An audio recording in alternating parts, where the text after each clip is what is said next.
যে হাজার হাজার গার্মেন্টস বাংলাদেশে খুলে বিভিন্ন ধরনের পোশাক তৈরি করা, এই পোশাকগুলো বিদেশে রপ্তানি করা, অন্য দেশে পাঠানো, এটা দেশ উন্নতি নয়। যেই দেশগুলো পারমাণবিক বোমা তৈরি করতে পারে ওই দেশগুলো প্যান্ট শার্ট তৈরি করতে পারে না? তারা কি সামান্য শার্ট তৈরি করতে পারে না?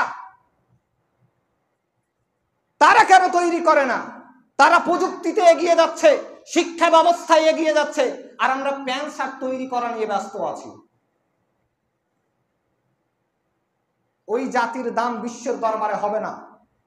এই জন্য শিক্ষা ব্যবস্থাকে সচল, সুন্দর, সঠিকভাবে গড়ে তুলতে হবে। শিক্ষা ব্যবস্থা যতটা উন্নত হবে, যত বেশি দামি হবে, বিশ্বের দরবারে তার মানও তত বেশি থাকবে। শিক্ষার সব জায়গায় দাম রয়েছে, সব জায়গাতে যেমন দেশে দাম রয়েছে বিদেশেও তেমন দাম রয়েছে। শিক্ষা না থাকলে বিদেশে কাজ করতে গেলেও লেবারি করতে হবে, কোনো উপায় নাই। মানুষের বাড়িতে কাজ করতে হবে,